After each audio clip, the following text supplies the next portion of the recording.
Hi everyone, आ जाइए 22 मई 2026 के important current affair को डिस्कस करते हैं। So let's get started without any further delay.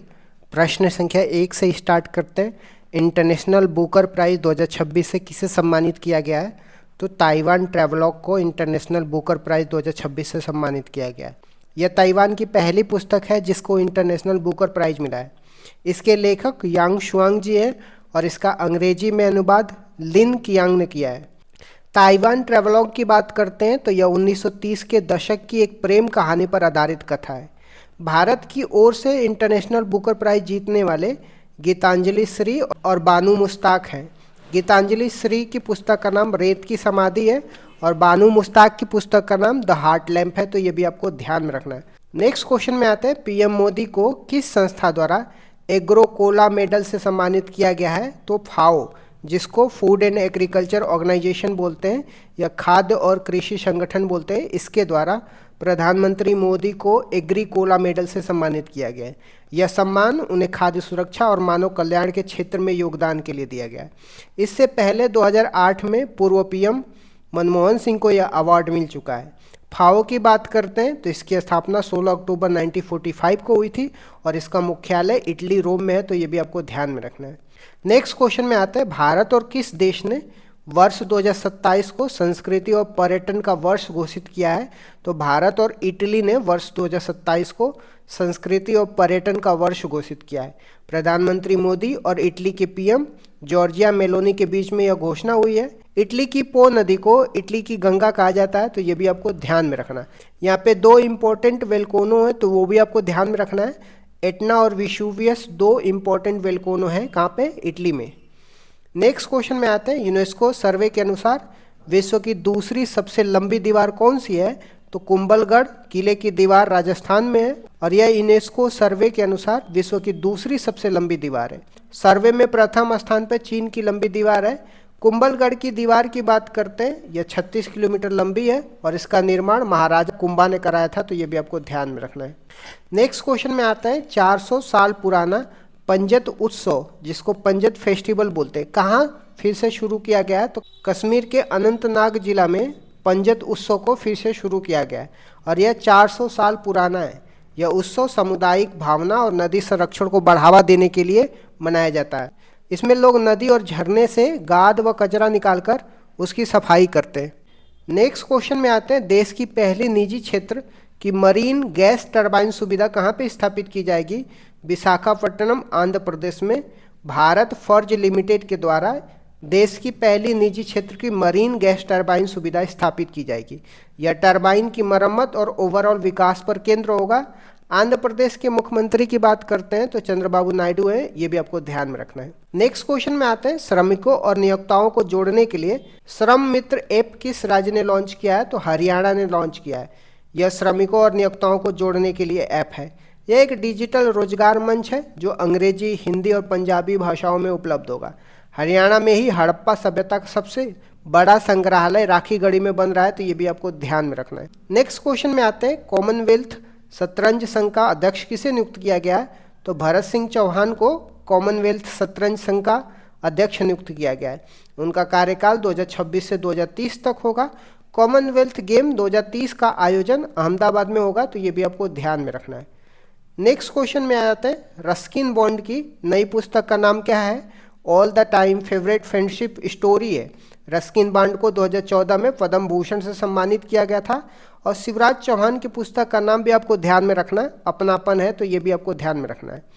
Next question में आता है, अंतर्राष्ट्रीय चाय दिवस 2026 कब मनाया गया है? तो 21 मई को अंतर्राष्ट्रीय चाय दिवस मनाया गया है। 21 मई को ही भारत में राष्ट्रीय आतंकवाद विरोधी दिवस राजीव गांधी की पुण्यतिथि मनाया जाता है और आज 22 मई है। 22 मई को इंटरनेशनल बायोडाइवर्सिटी डे मनाया जाता है, तो ये भी आपको ध्यान में रखना है।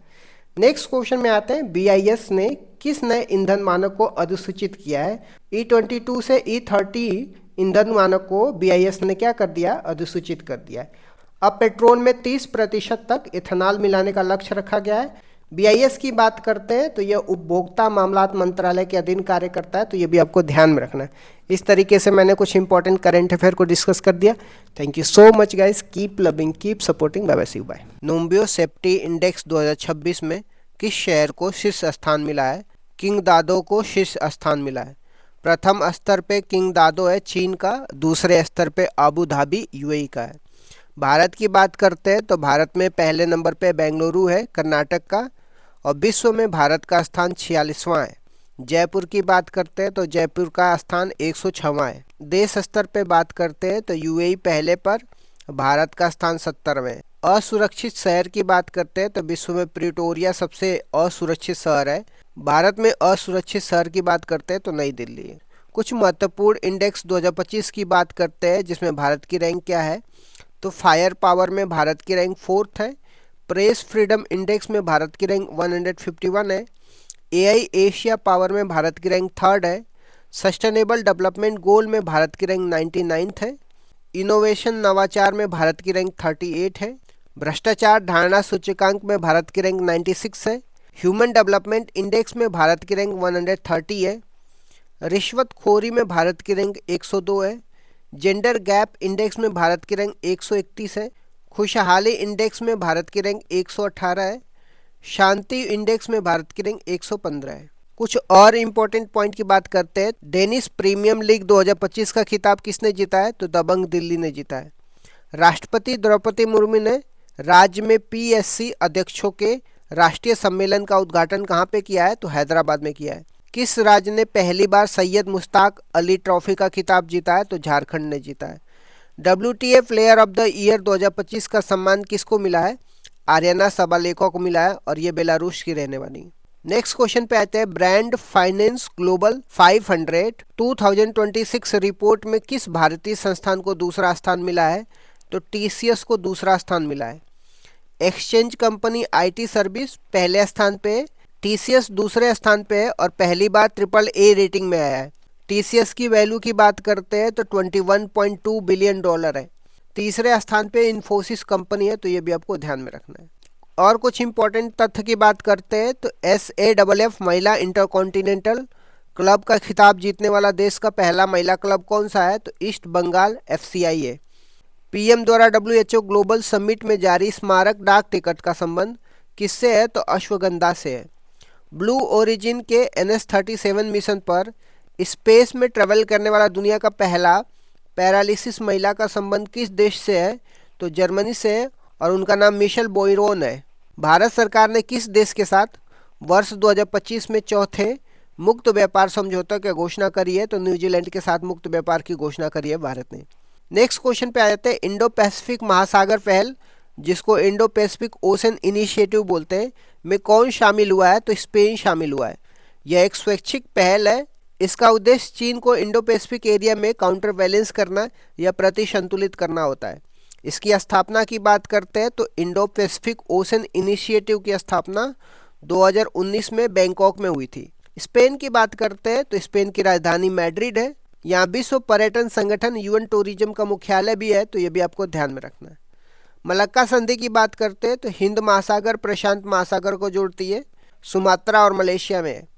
बड़ोदरा गुजरात की बात करते हैं तो C-295 हेलीकॉप्टर का निर्माण स्पेन के सहयोग से वडोदरा गुजरात में हुआ है। कुछ इंपॉर्टेंट संगठनों के नवीनतम सदस्य देश की बात करते हैं तो ब्रिक्स का 10वां सदस्य कौन बना है, इंडोनेशिया बना है। SCO का 10वां सदस्य कौन बना है, बेलारूस बना है। नेटो का 32वां सदस्य कौन बना है, स्वीडन बना है। एशियन डेवलपमेंट बैंक का 69 नंबर का सदस्य कौन बना है, इजराइल बना है। G20 का 21 सदस्य कौन बना है, अफ्रीकन यूनियन बना है। और अफ्रीकन यूनियन का हेडक्वार्टर अदिस अबाबा है, तो ये भी आपको ध्यान में रखना है। कुछ और इम्पोर्टेंट तथ्य की बात करते हैं तो 2 दिवसीय पेसा महोत्सव 2025 कहाँ पे हुआ था, विशाखापट्टनम में हुआ था। पेसा की बात करते हैं तो पंचायत एक्सटेंशन शेड्यूल एरिया है। इसका इस्टेब्लिशमेंट 1996 के एक्ट से हुआ था, दिल्ली बोरिया समिति की सिफारिश पे। भ्रष्टाचार के खिलाफ संयुक्त राष्ट्र कन्वेंशन का 11वां COSP कहाँ पे हुआ था, दोहा में हुआ था। तीसरा anti submarine warfare shallow water craft Abhaydeep को कहाँ भारतीय नौसेना में शामिल किया गया था, चेन्नई में शामिल किया गया था। उपराष्ट्रपति राधाकृष्णन ने सनातन संस्कृति की अटल दृष्टि पुस्तक का विमोचन किया है, और इसके लेखक कौन है, तो वासुदेव देवनानी है। नेक्स्ट क्वेश्चन पे आते हैं। लोकायन 26 मिशन के तहत 10 महीने का एक ओशोनोग्राफिक अभियान किसने प्रारंभ किया है, तो INS सुदर्शनी ने प्रारंभ किया है। यह 13 देशों की यात्रा है और इसके उद्देश्य की बात करते हैं तो वसुधैव कुटुंबकम है। और यह 22,000 समुद्री मील नॉटिकल माइल की यात्रा करेगी। 1 नॉटिकल माइल में 1.85 किलोमीटर होता है, तो ये भी आपको ध्यान में रखना है। कुछ इंपॉर्टेंट तथ्यों की बात करते हैं तो पुरुष के लिस्ट ए क्रिकेट में सबसे तेज 150 रन और सबसे कम उम्र में शतक लगाने का रिकॉर्ड किसने बनाया है, तो वैभव सूर्यवंशी ने बनाया। केंद्रीय मंत्री जेपी नड्डा ने भारत के पहले PPP मॉडल वाले मेडिकल कॉलेज की आधारशिला कहाँ पे रखी है, तो मध्य प्रदेश में रखी है। मुख्य सचिवों का 5वां राष्ट्रीय सम्मेलन कहाँ पे हुआ है, नई दिल्ली में हुआ। राष्ट्रपति द्रौपदी मुर्मू ने किस राज्य में पनडुब्बी से समुद्री यात्रा करने वाले दूसरी राष्ट्रपति बनी है, तो कर्नाटक राज्य से। और पनडुब्बी की बात करते हैं तो INS वगीर है और नेवल बेस की बात करते हैं तो INS कदम्ब है। नेक्स्ट क्वेश्चन में आता है टाइम हायर एजुकेशन विषय रैंकिंग 2026 में शामिल होने वाला एकमात्र भारतीय संस्थान कौन सा है, तो INS बेंगलुरु है। कंप्यूटर साइंस में टॉप 100 शामिल है। और विश्व में प्रथम की बात करते हैं तो ये MIT USA का है, जिसमें आर्ट्स, बिजनेस, सोशल साइंस पढ़ाया जाता है। और कुछ इंपॉर्टेंट तथ्य की बात करते हैं तो नागरिक उड्डयन मंत्री ने किस एयरलाइंस को NOC नो ऑब्जेक्शन सर्टिफिकेट दिया है, अंत हिंद एयर, फ्लाई स्काई और संख एयर को उड्डयन मंत्री ने NOC दे दिया है। BIS द्वारा प्रस्तुत भारत के पहले डेडिकेटेड स्टैंडर्ड IS 19445 2025 का संबंध किससे है, तो बम डिस्पोजल सिस्टम से। सुपर कंप्यूटर परम रुद्र का अनावरण कहाँ पे हुआ है, तो IIT पटना में हुआ है। अर्जुन एरिगेसी और कोनेरू हम्पी ने 2025 Qatar FIDE world rapid championship में कौन सा पदक जीता है, तो कांस्य पदक जीता है। नेक्स्ट क्वेश्चन पे आते हैं इन स्पेस ने भारत के पहले निजी पृथ्वी अवलोकन उपग्रह तारामंडल के लिए किसके साथ समझौता किया है, तो पिक्सल के साथ समझौता किया है। यह समझौता इन स्पेस, भारत और पिक्सल के बीच में हुआ है। और मॉडल की बात करते हैं तो PPP मॉडल पे आधारित था, जिसको पब्लिक प्राइवेट पार्टनरशिप मॉडल बोलते हैं। योजना की बात करते हैं तो 5 वर्ष में 12 से 13 उपग्रह लॉन्च करने की योजना है। पिक्सल के हेड की बात करते हैं तो अवैस अहमद हैं, तो ये भी आपको ध्यान में रखना है। इसरो के और इम्पोर्टेंट मिशन की बात करते हैं, ब्लू बर्ड ब्लॉक उपग्रह की बात करते हैं तो LVM-3 से लॉन्च किया गया है। भारत का सबसे भारी संचार उपग्रह की बात करते हैं तो CMS-03 है, इसको LVM-3M5 से लॉन्च किया गया है। निसार की बात करते हैं तो NASA ISRO synthetic aperture radar है और इसको GSLV F-16 से लॉन्च किया गया है। इसरो का 7वां मिशन की बात करते हैं तो NVS-01 है। SPAD-X की बात करते हैं तो ये डॉकिंग से संबंधित है, इसको PSLV C-60 से लॉन्च किया गया है। और कुछ इंपॉर्टेंट तथ्य की बात करते हैं तो केंद्र सरकार ने किस राज्य के पर्वतीय अर्गा पक्षी अभ्यारण्य को इको सेंसिटिव जोन घोषित किया है, तो यूपी के। भाभा एशियाई युवा खेल 2025 में भारत दल ने कितने पदक जीते हैं, तो 48 पदक जीते हैं। भारत के 90वें ग्रैंड मास्टर कौन बने हैं, इलम पर्थी बने। और 91वें नंबर पे आर्यन वर्षे बने। भारत के 90वें शतरंज ग्रैंड मास्टर कौन बने, इलम पर्थी बने। 91वें नंबर पे आर्यन वर्षे बने। क्रिप्टो करेंसी को संपत्ति के रूप में मान्यता देने वाला देश का पहला न्यायालय कौन सा है, तो मद्रास हाई कोर्ट है। नेक्स्ट क्वेश्चन पे आते हैं वर्ष 2025 का इंदिरा गांधी शांति, निशस्त्रीकरण और विकास पुरस्कार किसे दिया गया है, तो ग्रासा माचोल को दिया गया है। ये मोजाम्बिक के रहने वाले। कार्य की बात करते हैं तो शिक्षा, स्वास्थ्य और पोषण को बेहतर करने के लिए पुरस्कार दिया जाता है। पुरस्कार की राशि 1 करोड़ रुपए होती है। सिफारिश की बात करते हैं तो इस पुरस्कार की सिफारिश शिवशंकर मेनन समिति के आधार पर हुई थी। 2024 के विजेता की बात करते हैं तो मिशेल बाचेलेट हैं, यह चिली के पूर्व राष्ट्रपति हैं। ग्रासा माचेल नेल्सन मंडेला की पत्नी है। मोजाम्बिक की बात करते हैं तो मोजाम्बिक देश अफ्रीका महाद्वीप में, ये भी आपको ध्यान में रखना है। आ जाते हैं कुछ इंपॉर्टेंट तथ्य की बात करते हैं। PM मोदी ने नए विधानसभा भवन का अनावरण कहाँ पे किया है, छत्तीसगढ़ में किया है। चीतों का तीसरा घर किस अभ्यारण्य को घोषित किया गया है, तो नौरादेही मध्य प्रदेश को।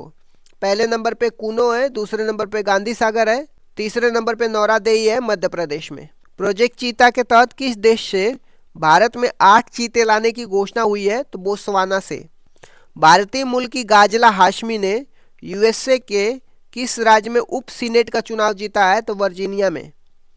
आ जाते हैं नेक्स्ट क्वेश्चन पे। केंद्रीय गृह मंत्री अमित शाह ने गीता प्रेस की मासिक पत्रिका कल्याण के शताब्दी अंक का विमोचन कहाँ पे किया है, तो उत्तराखंड ऋषिकेश में किया है। और कुछ इंपॉर्टेंट पॉइंट की बात करते हैं तो वाल्मीकि रामायण की 233 साल पुरानी पांडुलिपि कहाँ पे मिली है? तो राम कथा संग्रहालय अयोध्या में मिली है। 12वां प्रो कबड्डी लीग का खिताब किसने जीता है? दबंग दिल्ली ने जीता है। दादा साहब फाल्के पुरस्कार 2025 समारोह में सर्वश्रेष्ठ अभिनेता का पुरस्कार किसे मिला है? तो कार्तिक आर्यन को मिला है। अंतरिक्ष में एआई डेटा सेंटर परीक्षण करने के लिए प्रोजेक्ट केचर किसने लॉन्च किया है? तो गूगल ने लॉन्च किया है। बोस्टन ग्लोबल फोरम और एआई वर्ल्ड सोसाइटी ने किसे वर्ष 2025 विश्व शांति और सुरक्षा नेतृत्व पुरस्कार से सम्मानित किया है? तो श्री श्री रविशंकर को। नेक्स्ट क्वेश्चन पे आ जाते हैं। आरबीआई ने एचडीएफसी बैंक के पूर्णकालिक निदेशक के रूप में किसे नियुक्ति करने की मंजूरी दी है? तो कैजाद भरूचा को मिली है। एचडीएफसी बैंक भारत का सबसे बड़ा निजी बैंक है। भारत में अब तक 12 सार्वजनिक बैंक है जिसको पब्लिक बैंक भी बोलते हैं। आ जाते हैं कुछ इंपॉर्टेंट तथ्य की बात करते हैं तो दुनिया का पहला कैशलेस सोसाइटी देश कौन सा है? स्वीडन है। सुप्रीम कोर्ट ने किस अनुच्छेद के तहत गिरफ्तारी का कारण लिखित रूप से देना अनिवार्य किया है? तो अनुच्छेद 22 के तहत। शहीद वीर नारायण सिंह स्मारक एवं जनजातीय स्वतंत्रता सेनानी संग्रहालय का उद्घाटन कहाँ पे किया गया है? तो छत्तीसगढ़ में किया गया है। नोबेल पुरस्कार विजेता जेम्स वॉटसन का 97वें वर्ष की आयु में निधन हुआ है और इनका संबंध किस खोज से था? तो डीएनए डबल हेलिक्स मॉडल से था। नेक्स्ट क्वेश्चन पे आते हैं। तेलंगाना ने भारत की पहली net zero greenfield smart city के लिए किसके साथ समझौता किया है? तो यूएई के साथ समझौता किया है। स्मार्ट सिटी के आधार की बात करते हैं तो टेक्नोलॉजी, इनोवेशन, स्मार्ट इंफ्रास्ट्रक्चर, स्थिरता पर आधारित होगा।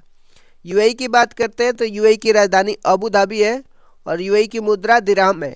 आ जाते हैं कुछ इंपॉर्टेंट तथ्य की बात करते हैं। सांस्कृतिक भव्यता के साथ 100 ड्रम वांगला महोत्सव का समापन कहाँ पे हुआ है? तो मेघालय में हुआ है। 18वें अर्बन मोबिलिटी इंडिया में किसे सर्वश्रेष्ठ सार्वजनिक परिवहन प्रणाली का पुरस्कार मिला है? तो चेन्नई को मिला है। जनगणना की बात करते हैं। भारत में जनगणना की शुरुआत कब और किसके कार्यकाल में हुई थी? तो भारत में जनगणना की शुरुआत 1872 में वायसराय लॉर्ड मायो के कार्यकाल में शुरुआत हुई थी। वैज्ञानिक और दशकीय आधार पर जनगणना की शुरुआत कब और किसके कार्यकाल में हुई थी? वैज्ञानिक और दशकीय आधार पर हर 10 वर्ष में। जनगणना की शुरुआत 1881 में वायसराय लॉर्ड रिपन के कार्यकाल में हुई थी। 2011 की जनगणना का क्रम क्या था? 2011 की जनगणना कुल मिला के 15वें क्रम की थी, स्वतंत्र भारत के हिसाब से 7वें क्रम की थी और दशकीय आधार पर 14वें क्रम की थी। महाविभाजक वर्ष किसे कहा जाता है और क्यों? 1921 को महाविभाजक वर्ष कहा जाता है क्योंकि 1911 से 21 के दशक में अकाल और महामारियों के कारण जनसंख्या वृद्धि न्यूनतम रही है। जनसंख्या बढ़ने के बजाय घट रही थी। 2011 की जनगणना के आयुक्त और आदर्श वाक्य क्या थे? तो आयुक्त चंद्रमौली साहब थे और आदर्श वाक्य हमारी जनगणना हमारा भविष्य, आर सेंसस आर फ्यूचर है। 2011 की जनगणना के अनुसार भारत की कुल जनसंख्या दशकीय वृद्धि दर कितनी थी? कुल जनसंख्या की बात करते 121.09 करोड़ थी जिसमें भारत चीन के बाद दूसरे स्थान पे था। दशकीय वृद्धि दर की बात करते हैं 2001 से 2011 तक 17.7% थी। सर्वाधिक और न्यूनतम जनसंख्या वाला राज्य कौन से थे? तो सर्वाधिक जनसंख्या वाला राज्य उत्तर प्रदेश जिसमें 16.51% और इसके बाद महाराष्ट्र, बिहार और पश्चिम बंगाल है। न्यूनतम जनसंख्या वाला राज्य सिक्किम है जिसमें 0.05%, इसके बाद मिजोरम और अरुणाचल प्रदेश है। सर्वाधिक और न्यूनतम दशकीय वृद्धि दर वाला राज्य कौन से थे? सर्वाधिक दशकीय वृद्धि दर वाला राज्य मेघालय है जिसका 27.9% वृद्धि दर है। न्यूनतम ऋणात्मक वृद्धि वाला नागालैंड है जिसमें -0.6% वृद्धि दर थी। यह एकमात्र राज्य था जहां जनसंख्या वृद्धि दर ऋणात्मक थी। भारत की जनसंख्या घनत्व कितना है? सर्वाधिक और न्यूनतम जनसंख्या घनत्व वाला राज्य कौन से हैं? तो भारत की जनसंख्या घनत्व 382 व्यक्ति प्रति वर्ग किलोमीटर है। सर्वाधिक जनसंख्या घनत्व बिहार का 1106 व्यक्ति प्रति वर्ग किलोमीटर है। न्यूनतम जनसंख्या घनत्व वाला राज्य अरुणाचल प्रदेश है जिसमें 17 व्यक्ति प्रति वर्ग किलोमीटर है। भारत का लिंगानुपात कितना है? सर्वाधिक और न्यूनतम लिंगानुपात वाले राज्य कौन से हैं? भारत का लिंगानुपात की बात करते हैं 943 महिलाएं प्रति 1000 पुरुष पे है। सर्वाधिक लिंगानुपात की बात करते हैं केरल का है 1084 महिलाएं हैं प्रति 1000 पुरुष पे। न्यूनतम लिंगानुपात की बात करते हैं हरियाणा है जिसमें 879 महिलाएं हैं प्रति 1000 पुरुष पे। भारत की साक्षरता दर कितनी है? सर्वाधिक और निम्नतम साक्षरता वाला राज्य कौन से है?